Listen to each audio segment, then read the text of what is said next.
Alright, let me see what I can do here. Time to put some content out. Oh yeah. Oh, by the way, hello viewers. Another beautiful day. Hope your five senses of work, health and strength is good or excellent. Yeah.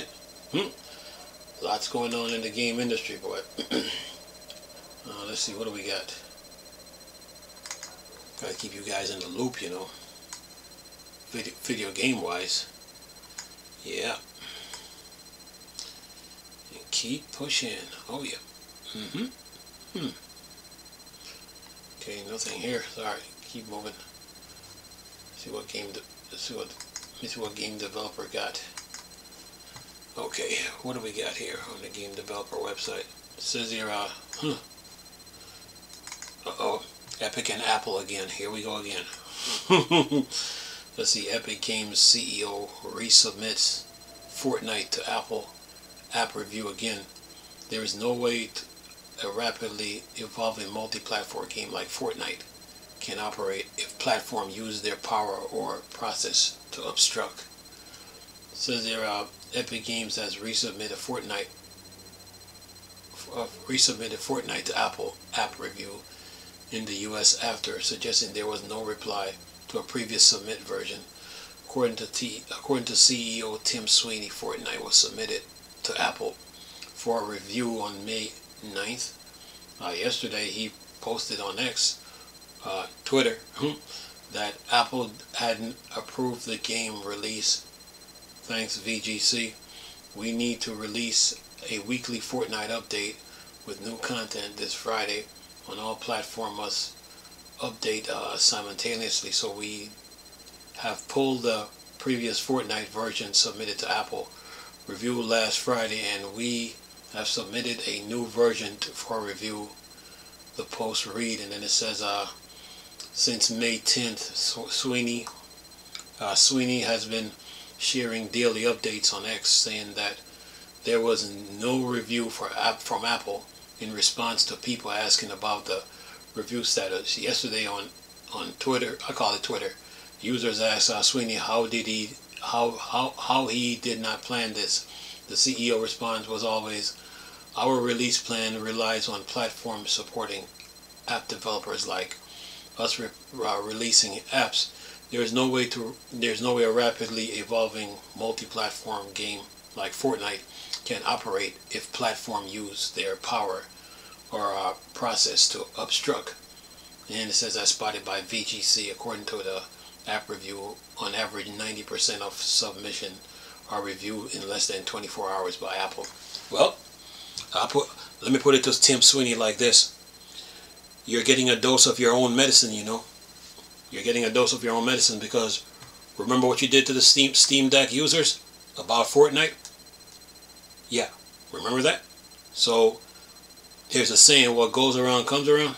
Yeah, that's what you're dealing with right now. So for them to be sitting here complaining, remember what you said about the Steam Deck users. Just saying.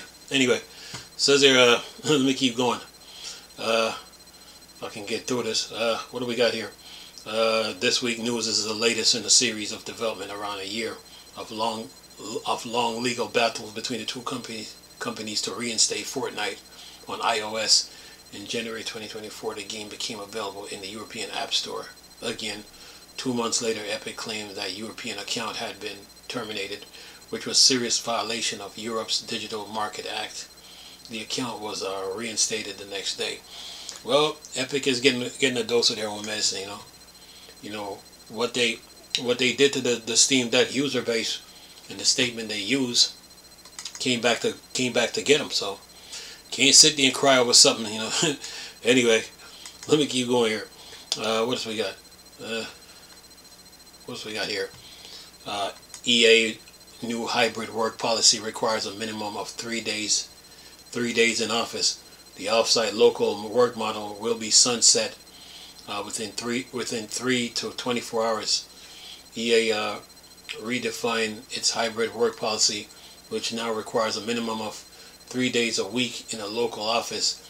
Its office local work model is being sunsetted, taking effect within 3 to 24 hours, depending on the employee location, as per an email sent to employees yesterday. Each was reviewed and reported by IGN CEO Andrew Wilson. Said in person works leads to kinetic energy that fuels creativity. Innovation and connection often result in unexpected breakthrough that leads to incredible experiences and for players. So let me get this straight. You lay off people, now you're telling your remote workers to come back to fill the gap that you created with the employees you lay off, and then all of a sudden work builds kinetic energy. What a joke. Anyway, let me keep going here. It says there in a follow-up email, EA Entertainment President Laura Bailey also reviewed and reported by IGN that she described the decision as the company moved from a decentralized approach to global enterprise-wide work model. Yeah, you're trying to use the remote workers to fill the gap that you just create with the employees you just laid off. Nice try though. Anyway, let me keep going here. Let me see what other news we got here. Let me just keep going. Let's go into the list here. Let's see here. Square Enix promised business reboot after a year-over-year dip in net sales. Well, it says here Square Enix is making a major change to its business operation to revamp its output after a year-on-year sales slump in annual financial results. Posted today, the Final Fantasy and Dragon Quest developer reports an 8% decrease in net sales for the fiscal year ending March 31st, 2025, diving from $356 billion, about $2.5 billion, billions to $324 billion, about $2.2 billion. Operating income decreased accordingly, dropping from $40 billion to $2 billion. These changes and steady stream of staggering quarterly financial results over the last year prompts the company to announce a 3-year business plan promise a reboot from long-term growth. Its strategy centered around recognizing its development studio to operate under one management group, expanding revenue opportunities by strengthening customers and contact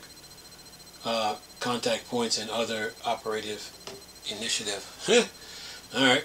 So the plan began to take shape in 2024 with shuffling of its internal studios under one franchise management division. This means that all Square Enix developers work on online games, HD games, SD games, and in one business,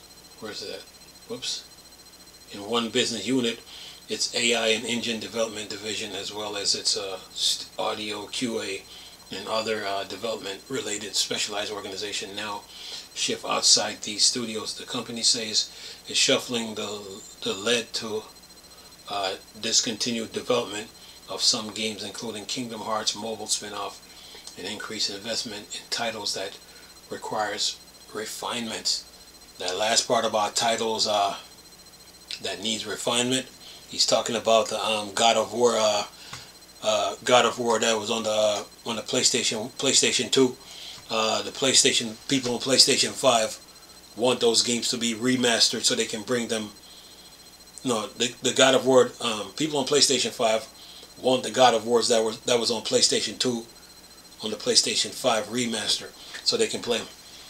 Basically, in a nutshell. But anyway, all right. What else we got on the news here? Yeah, I know this gaming stuff. See, Andrew Wilson over at EA, he fired some employees. Then right after that, he came on Game Developer, and it's like he was bragging.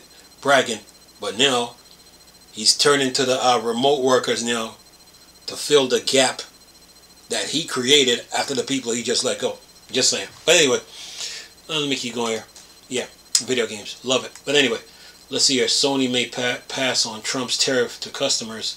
Is considering a U.S. manufacturing on hardware. The tariff could result in a $680 million hit for the Japanese company.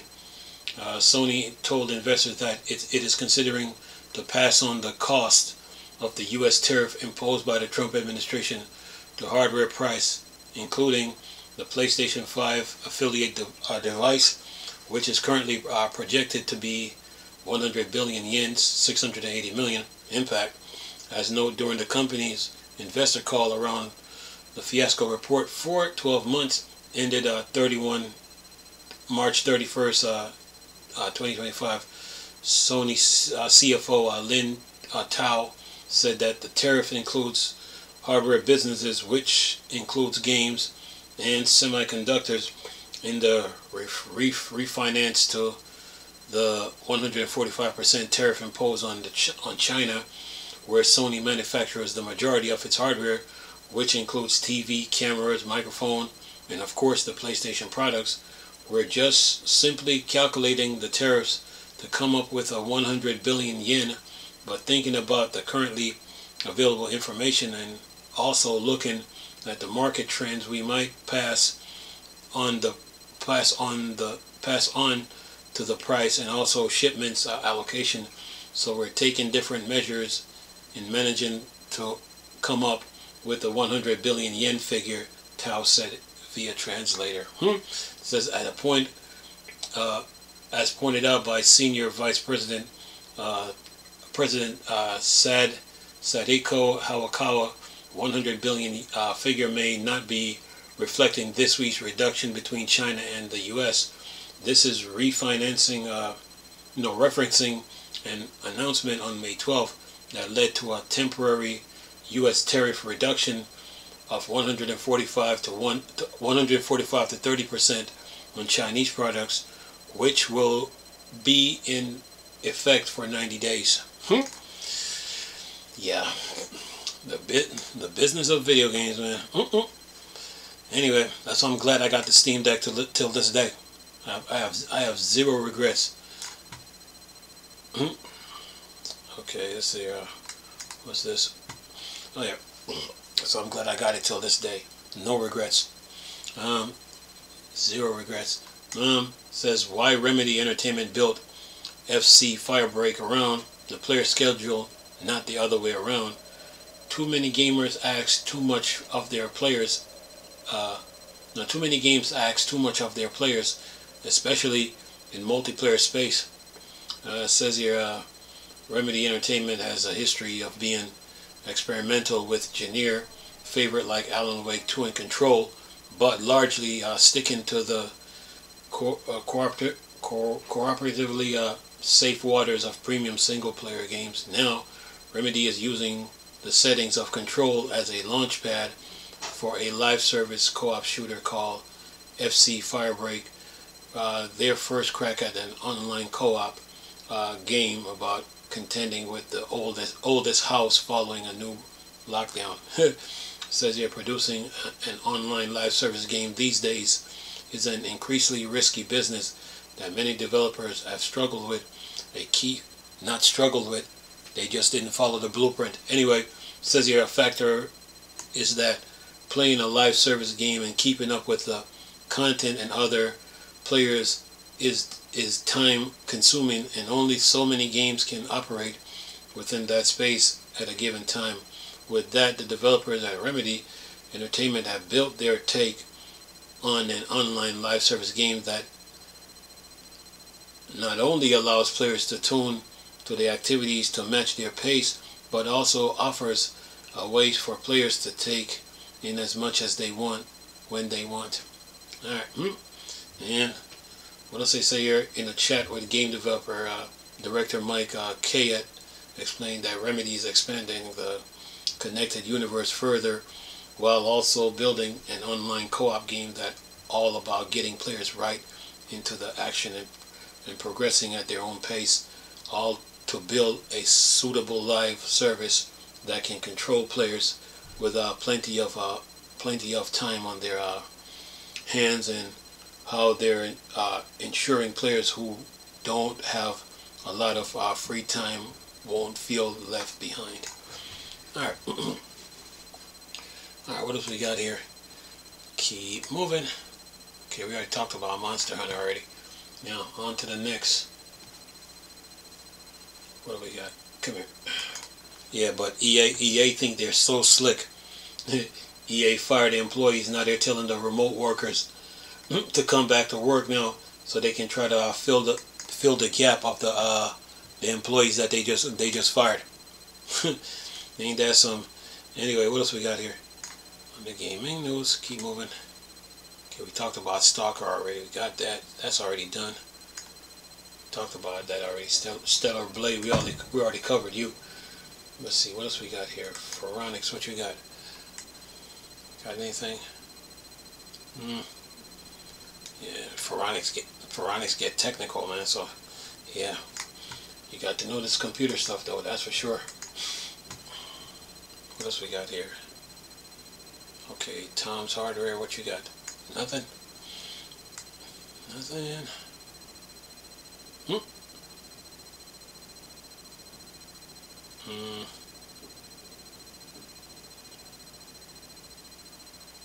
Okay. Alright, keep moving here. Okay, Neowin, what you got? See, I covered you guys this morning. Let's see. Okay, what's this? Gotta keep you guys in the loop, you know. Let's see here. Avowed Roadmap has a new game plus, new ability, weapons, and more incoming. Do they got a video for this? Let's see if I can get this article out the way here. Let's see here. Avowed Obsidian released its latest role-playing game to the masses a few months ago, delivering Avowed as a brand new fantasy adventure set in its Pillar of Eternity universe. Eora, while the studios has delivered some bug fixes update, it has been teasing some major content coming later today. Obsidian finally gave a look at a post-launch roadmap for the RPG, while also releasing the first major update. Spring 2025 update is now live. Features like an arachnophobia mode that converts spiders into floating orbs, a mouse and keyboard support for Xbox consoles, fog of war improvement to clear more area easier, gear improvement, and many other changes. Here are some highlights, what they got here. Let's see what they got. Map exploration. Once most of the map accessible areas are explored, the fog of the war will now fully clear, entering a city on overland maps. It says North Paradis in Dawn Shore will now reveal that portion of the map. Increased radius for fog clearing as you explore. Critter loot drops. Critters can now be defeated and may drop loot. New party camp features. Players can now wait at the party camp to advice time. Improved Soul Pod's functionality. Soul Pod now dispel illusions except for Rygrim's entrance, which still requires Yggdrasil help.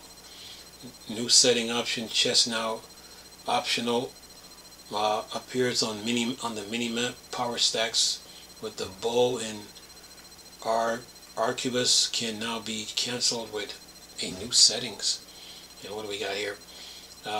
As for what's coming next, the studio is teasing that the summer update will carry these features: cooking and crafting improvements, new NPC abilities, new active and passive abilities, new unique weapons and armor, customs map makers.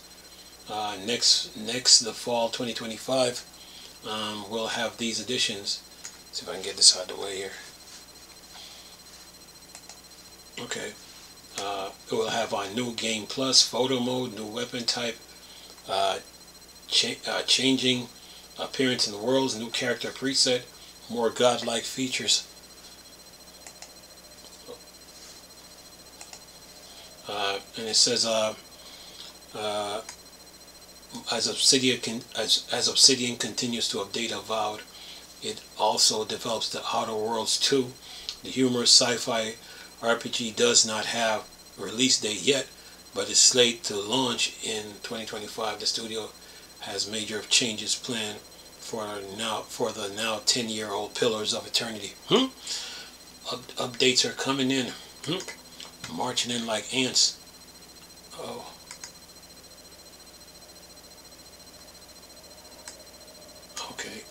Okay. All right. Now, what else we got as far as update goes?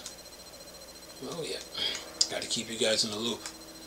Okay, what's this? Star Citizen. Star Citizen free-to-play event is back, offering dozens of ships and vehicles to try. Has a video here. So how long will this last here? Let's see.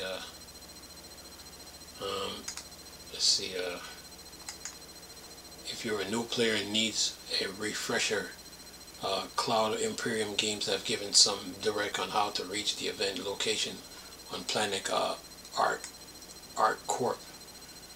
And what do they say here? Let's see. This will last until May. It says the start. Wait a minute. It says here. If you log in, set your spawn to Area 18. Otherwise, quantum travel from your current location to Area 18 on ArcCorp and land at Riker Memorial Spaceport. Once out of your ab on Area 18, if you quantum travel and have now landed at Riker Memorial Spaceport, follow the plethora of blue Invictus branded sign landing to you shuttle shop. Hop on the shuttle and it will take you to Begvik Convention Center, where the Invictus launch week awaits. Head to the row of rental kiosks in the main Victus hall to choose a range of ships by the manufacturer in the spotlight. That day, available ships change almost daily, so don't forget to keep checking back. And then it says the Star Citizen Invictus launch week 2955 for our free fly event lasts until May 27th. All that needed to jump in is an account. And I will leave that link. And then so don't forget the crowdfunding for the massive space game recently passed 800 million, with the ongoing project gaining the latest 100 million in less than a year. Yeah, there's a video here, so I will leave it. Anyway, let me keep going here. See what else we got here on the news.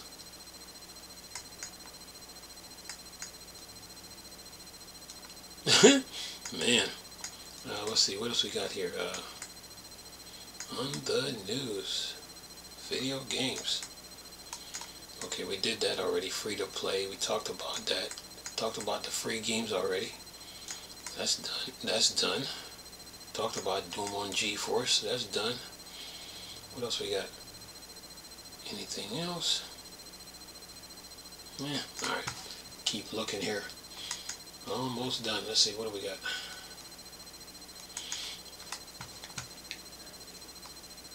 Let's see here. What's this? Okay. Yeah. Got to keep you guys in the loop, man. But EA think they so slick. Anyway, say Arrowhead will not be funded by PlayStation for the next game. Helldivers 2 was one of the few live service success for PlayStation. However, it seemed that it will be the last game from Arrowhead that is funded by the Japanese giant. The success of Helldivers 2 has allowed the studio to pursue independence. This means that their next game will no longer be created through an exclusive partnership with PlayStation and will not be released on just one console. Okay. It says Shem Georgian, the CEO of Arrowhead, shared the news on Discord. Thanks, Forbes. He said the wonderful thing is that thanks to the amazing support of you fine people, Arrowhead future is quite bright, and we have the freedom to explore some really cool concept that we couldn't have otherwise. Game 6, our next project, will happen the way it happened thanks to you. Our next game is 100% funded by ourselves, so we'll call 100% of those shots. Says here, no hard feelings with PlayStation. When responding to a comment asking if something went wrong with their collaboration with Sony, Georgian clarified, no way. PlayStation are great. There would be no Helldiver if it wasn't for them.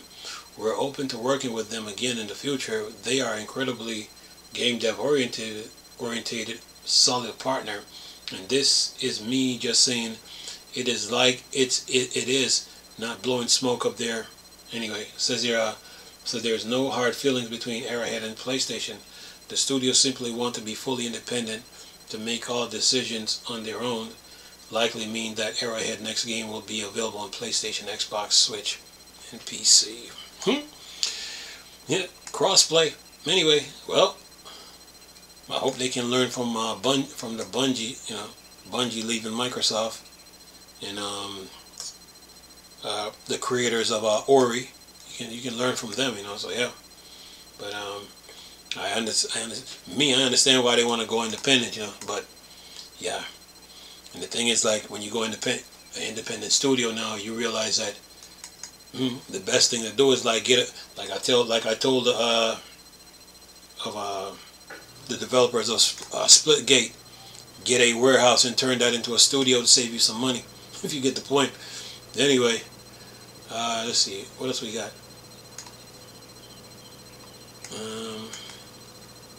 What's this?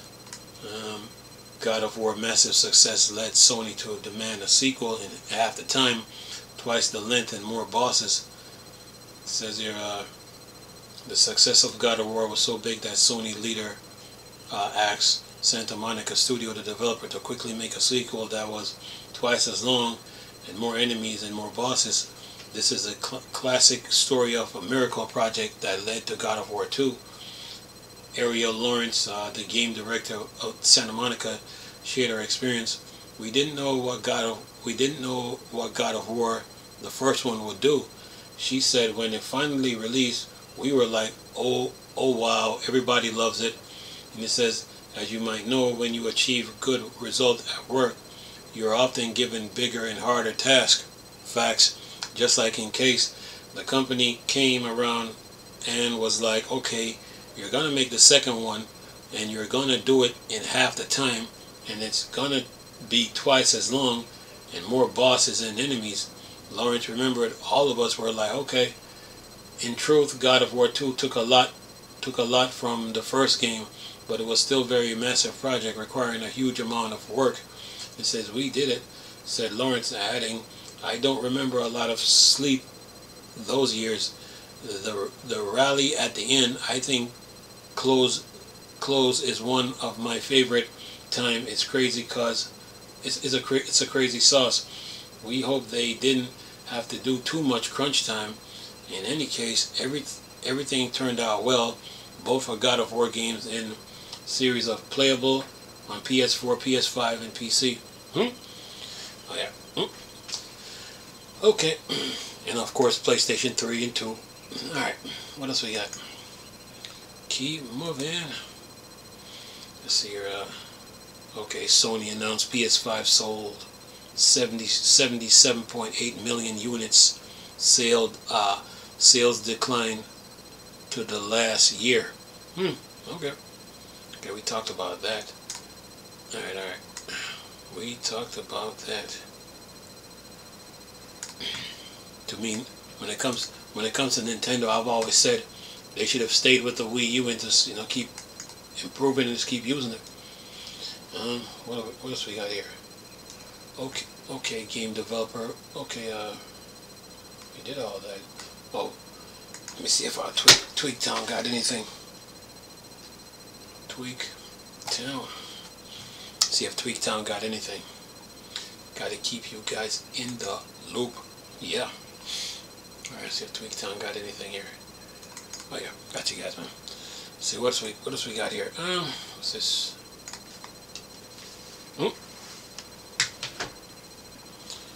Okay, what's this? Okay,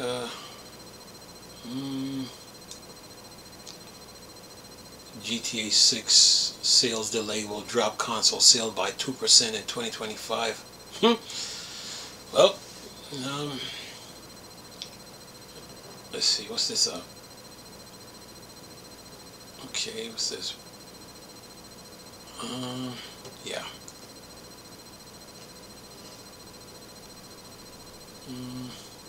What's this? EA expect to make $8 billion this year, driven by EA Sports Battlefield and Skates. Huh? Okay.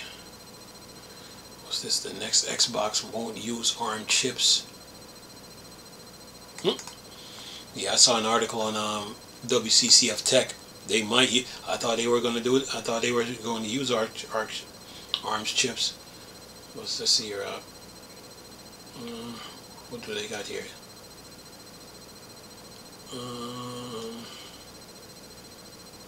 Let's see, what else we got? It says we're really focused on their.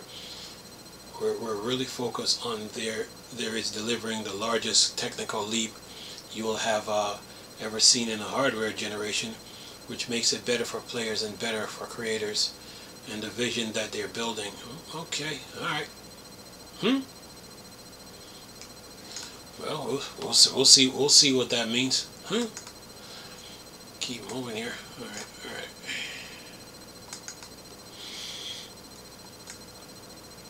right. Basically, EA office is like empty. So EA is trying to use remote workers to fill the gap after they just laid some people off. Anyway, what else we got here? Let's see. Keep moving. Gotta keep moving. Okay, got you guys, man. Let's see. Okay. Okay, anything else here? Alright. Now let me see what Gaming on Linux got here. What's this?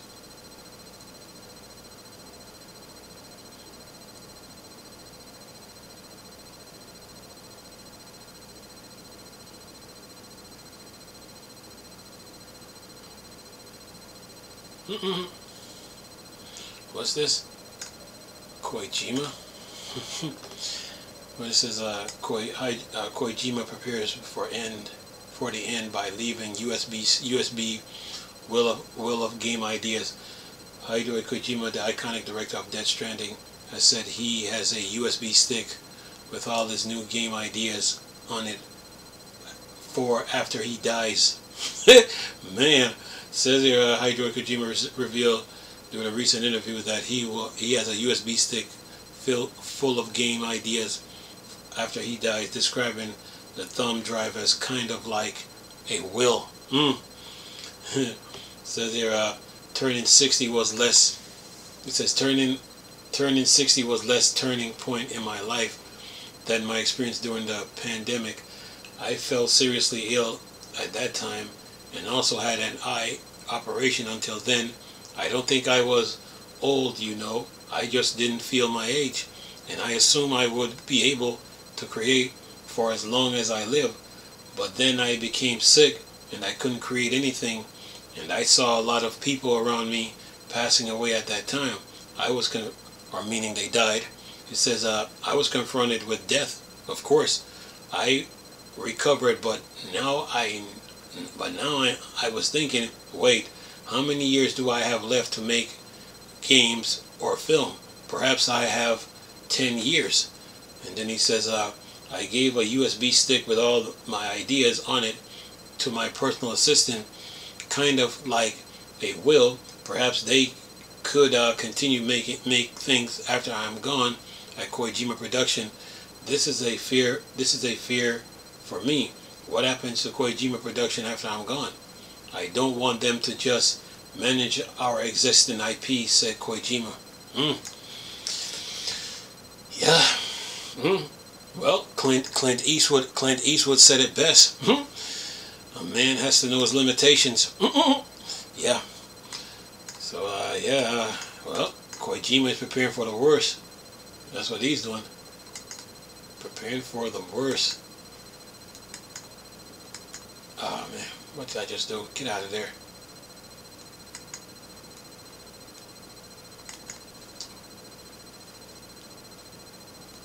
All right, there. Now, Kojima, good hit. Kojima is planning ahead. Yeah. What else we got? Anything else? Okay. So what's the price tag? What are we talking? It says Rockstar will choose GTA 6 price tag. Take-Two CEO says. Okay, what's the price? It says Take-Two CEO Strauss Zelnick was asked whether or not GTA 6 would cost $80. Let me see what he says. Yeah, it says on Mafia the Old Country, 50 price tag and potential future for viable titles. He says we've always had favorable pricing, and the rubric that we employ is one of the delivering way more value to customers than we charge. That our jobs, we aim to make the best entertainment on earth and bring that to all consumers, whether they are. We need to deliver value in doing so. That really how we look at it. In case of Mafia the Old Country, we think it's extraordinary looking, amazing, and we want to get it into as many hands as we possibly can. I think our view is that if you create a huge hit and everyone wants it and everyone buys it, the revenue is going to take care of itself. It says whether or not GTA 6 will increase in price to 80. In terms of pricing, we obviously don't talk about specific pricing here. Pricing is set at a label level in the context of an individual release. We have been variable pricing here for a very long time, and as I've said earlier, we want to focus on value. We want to deliver way more value to a consumer than whatever the consumer pays. That's our job. We have to do that job, and that's our focus, not on what the top line price is. All right. Okay, Strauss Zelnick. Whatever. If that's how you feel, that's how you feel. Let me keep going here. What else we got? Okay, what's this?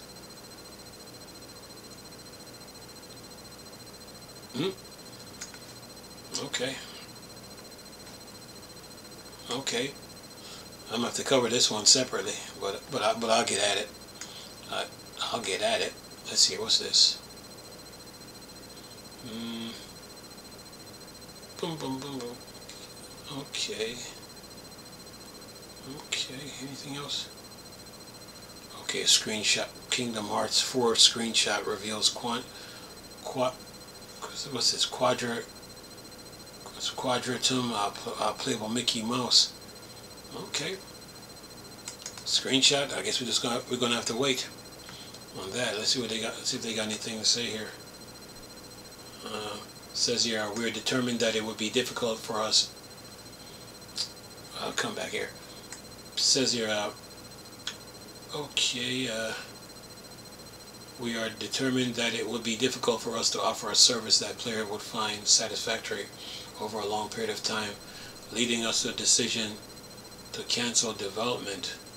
What's this? Says Square Enix update Kingdom Hearts official website stating that Kingdom Hearts missing link, a mobile RPG. Okay, alright.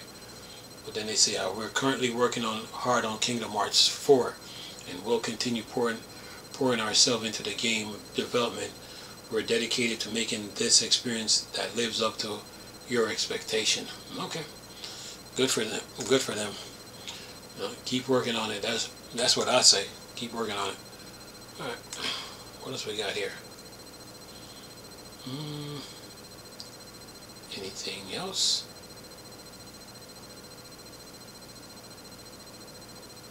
Really? Cyberpunk?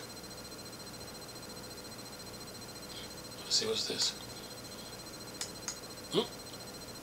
What's this? Cyberpunk multiplayer mod Cyber MP receives a major update. Okay. We got a video here, so says here, huge thanks to everyone who've been supporting the project. I'm committed to making multiplayer experience more stable, polished as we move steadily from beta towards the final release. Alright. Okay, I'll leave a video in the description box.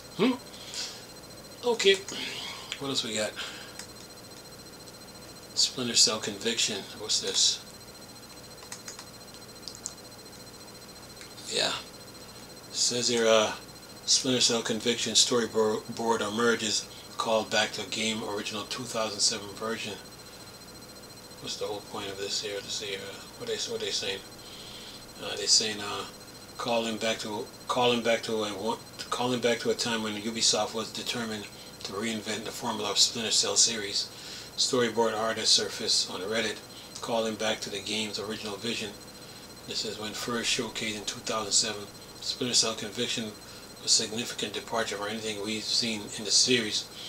It's featured a rugged, unkempt version of Sam Fisher, a stronger emphasis on hand-to-hand combat, and learning to the theme hidden in plain sight, rather than the high-tech, stealthy operative we've been accustomed to. Has a video here, and then they say approximately 30 minutes footage. 30 minutes? Okay. Is available online, and the game may closely resemble a rugged watchdog that it does the John Wick style 2010 release early gameplay, which leans into hand-to-hand combat, environmental action, and blending into crowds. Also reflects that fugitive style theme. However, these early builds were criticized for deviating too far from the franchise core element, and Hobo Fisher iteration of Splinter Cell was scrapped. Okay.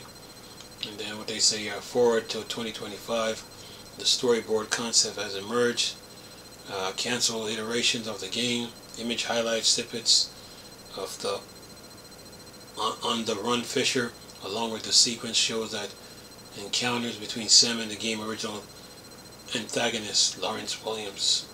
And what have we got here? It says, like the game original build, the tone, the leak artwork lean heavily into on-the-run aspects of the experience. Sam Fisher is still the threat we see in Splinter Cell Conviction, but he's a fugitive, a version of Sam focused on surviving rather than annihilation.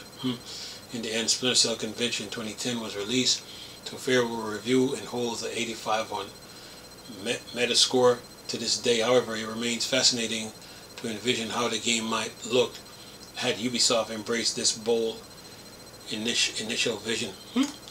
Alright, I'll leave a video in the description box. Alright, what else we got? Gotta keep you guys in the loop. Yeah. Let's see, what's this? Okay, we talked about that already. What's this? Okay. Alright, time to go to Steam. Let's see what Steam got. See what Tech for Gamers got here. Got to keep you guys in the loop, man. It's video games. Yeah. Alright, let's see. Keep moving. Okay, keep moving. Tech for gamers. What you got?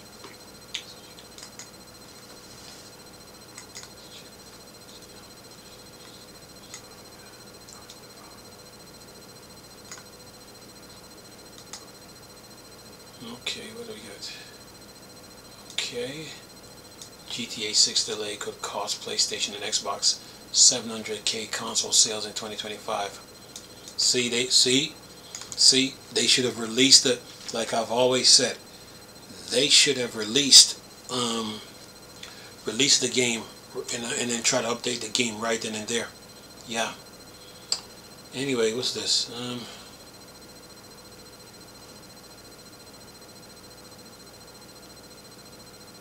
12 hours ago. What's this? Okay. Got all kind of news going on here. Let's see. I have to make another Steam Deck news, I guess. Okay. So let's see here. What's this one?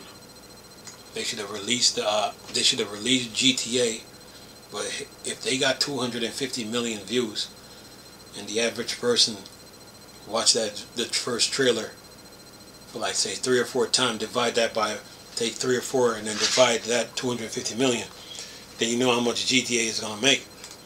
They should have used that number for feedback while they release the game and then try to build it from there, you know. That's what I said. But anyway, what else we got here? What's this? Rock St. Rose Studio was making a stealth Batman game 6 years before Arkham series. Well, yeah. Oh, what's going on here?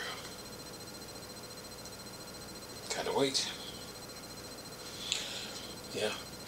Video games, man. Gotta keep you guys in the loop on what's going on, though. But anyway, tell you what, I'm gonna leave this video for y'all to enjoy. I gotta make another one, and then follow through on it. Hope you guys enjoyed the video, though, with all the news I covered. For now, nice talking to you people again. Crystal Star Wars Dark Side or Dark Side. Calm. Peace.